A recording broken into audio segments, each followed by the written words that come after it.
That would be awesome. But if they don't, my standpoint, my viewpoint is responsibility.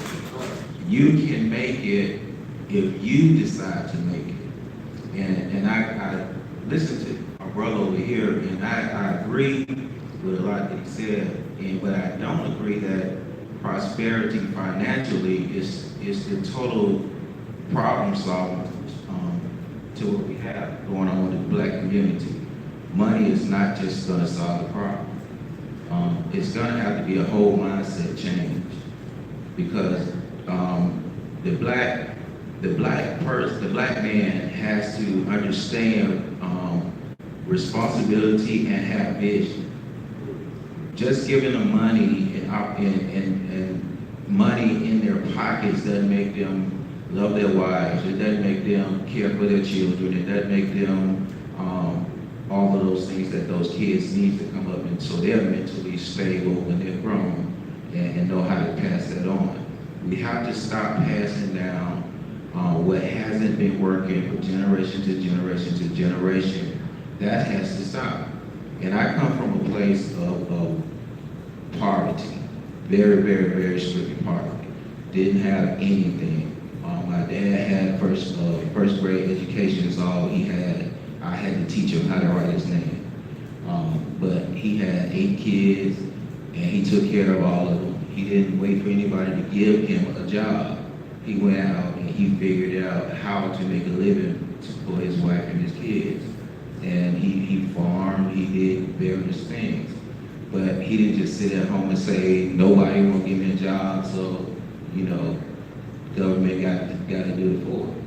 So I learned back from my father that I don't have to wait on somebody to give me something for me to be successful. It was a choice.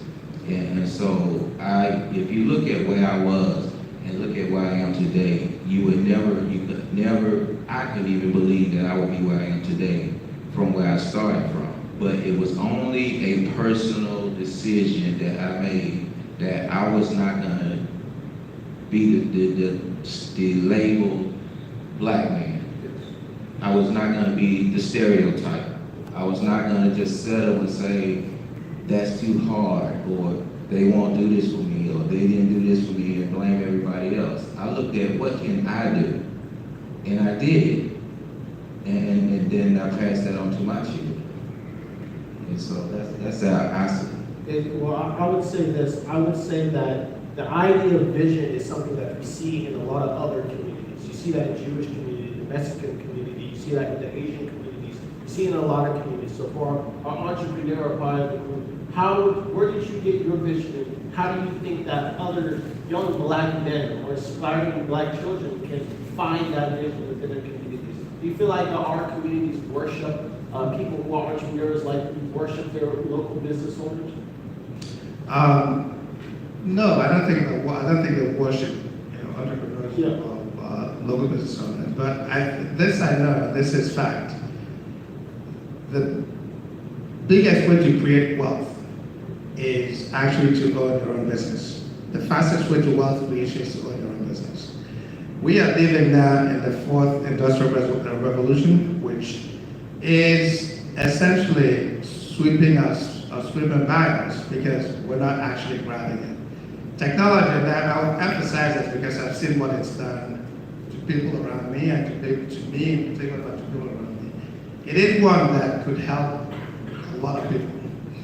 I understand, and just to your earlier question, the government can help. The problem with our community is we keep waiting for the government to come and help. Yes. Technology helps a lot.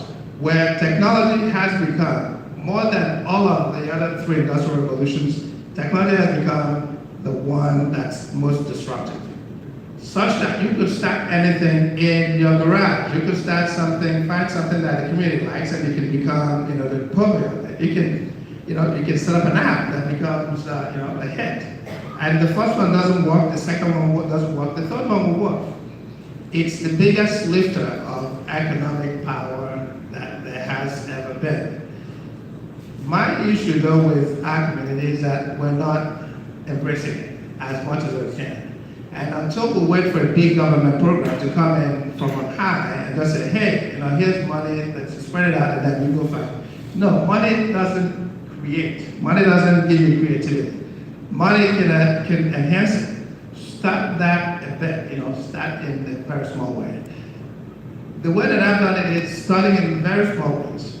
It's finding the niche, figuring out something, getting into an ecosystem that maybe can support it. Getting into a network that starts to understand what you bring to the table. But it is inherently in everyone to push that boundary, push that envelope. I don't think that time is running out for us because we need to get on the bandwagon of technology and make sure that, and that's why my organization supports the kids getting into STEM, getting into science, technology, math, and all those subjects to help them get into technology. Because I know once you do, the average salary in technology with any entry-level technology job is about $100,000. It is more than the average family income by far of most black families. And this is one person making that, and all they have to do is just stick it out, and then eventually start your own business. I know that the economic power doesn't solve all problems for our community, but I also know that without the power of the economy, that you cannot solve a lot of problems. You cannot even start to solve most of them. So let's be focused on how do we take advantage of what's happening today within our own ecosphere that we can see, figure out how we can do it, and then look for government to come and help us, or look for all sorts of financing that's available now, actually targeting minorities. That would actually be very helpful. There's so many people. So I started in technology in '94. So very long time. Then I was always almost the only person in the room that looked like me. Today, you have so many very successful black men and women that are in technology that are also trying to do a lot. Robert Smith just gave, paid off the student loan for all of Howard University's last year class. He started like that, and then became a billionaire doing that. Tech can transfer you today from a nobody to a $1 billion, person. We need to embrace that, and the only way you embrace it is by is by teaching young people to get into science, and then teaching them now to see the benefits of technology, and embracing that and seeing that they cannot be deadlocked and locked into what they see within the community. They can get out of it. Taking that leap, I like the concept that you talked about how black men just need to take that leap, that you have to kind of put into your calculations that you're most likely going to fail, that you're not going to get your immediate success off of your first product or even your second product. And it's an interesting concept because I believe that black men within communities in general, they're afraid to take that leap.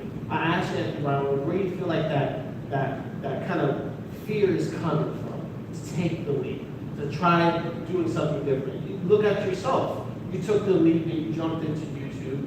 You took the risk and it paid off. So why do we see less of a willingness to take a leap from black communities compared to other communities? Well, I'll go back to the main thing that we're talking about, no dads. A lot of these guys are really scared their own shadow. You see them walking around, they tough, they got the mean look on their face, but the reality is they're very scared. They're very afraid. A lot of them, if you run up on them by themselves, they're kind of back away.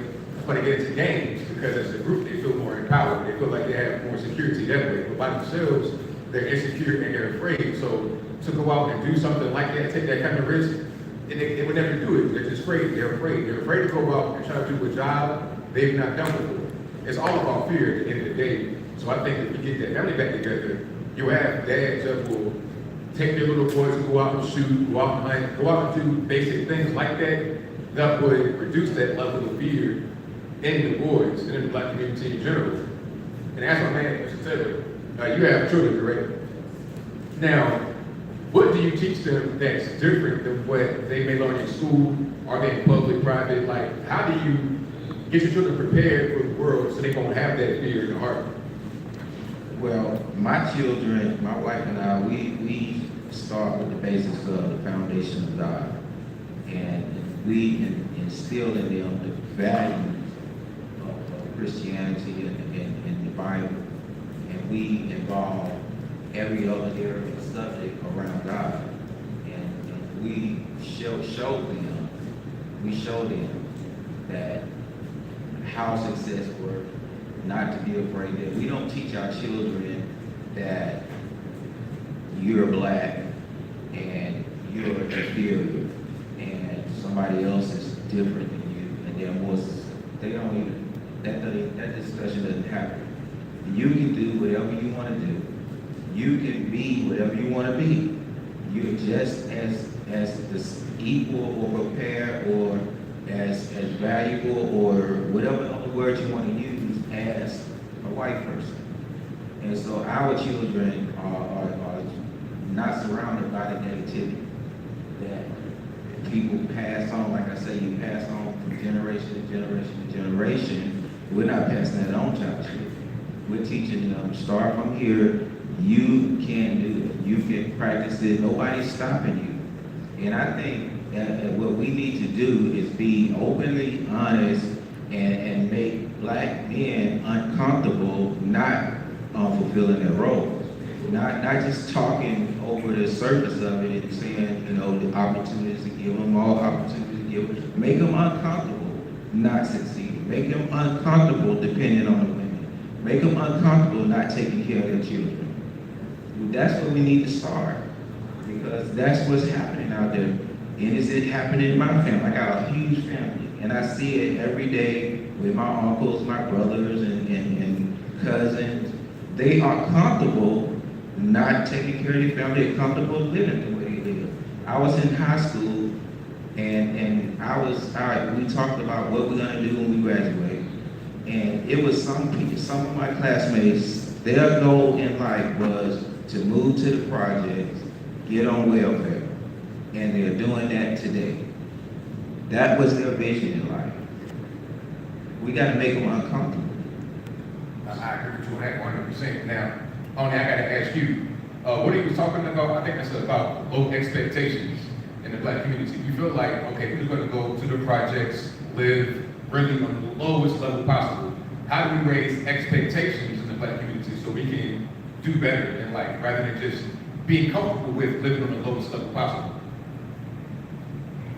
So I actually think that that's happening already. I think that, our generation, and I'll say our generation, probably older than you, that our generation maybe felt that way. I think that when you look at the younger generation today, most know and don't feel, they feel like they should have goals. They feel like they should aspire to do more. There is a lot more that's happening. The world has gotten smaller because of the internet. Yeah. And we could actually do a lot. I mean, you're a good example, YouTube, that you can, get out and reach so many people like that. And I'm thinking I'm going to go to the projects and just, collect, welfare checks. That's right. Yeah, so I do see a lot of that happening, but, what's one, this is a very gradual process. So it took a long time for this to happen. It would take a long time to solve it. But what I believe is in meaningful progress. We need to be able to measure the progress that we're having, make sure that things are working the way we think they should work, and then do more of those. And I'll come back again to the little examples that people do. This woman that essentially started, Saturday Academy for these girls, and it became something big. Things like that. We should, each and every one of us, try to do some of that every day. I believe that it will probably be a fool's errand, to go to the projects, talk to, folks that you're addressing, and then go and say, okay, you know what? You have to get off of welfare and get to, find a kid and get to work. No, I think it'll be a waste of effort and time. But I think, though, that they could learn from the new generation of what they're doing. Let's spend the time on the new generation so that in 20 years, in 30 years, in 40 years, we're not talking about the same thing we're talking about today. That is where we have it stopped in reverse. So I don't see it as a problem, and I think that what I take upon myself to do is try to make incremental progress in the ways and the lives of our Black community. It could be small, it could be big, it could be, be pointing to an organization that does it. It could also be mentor a kid. It could be bringing interns from, into my company, so they can actually see how, technology works and why they should aspire to get the job, because of, the things that people will tell them and the things they see. So I don't believe it's incremental steps, but I think we all should be doing it. And I don't think we do enough of it. I agree. Say it. Well, it seems to me like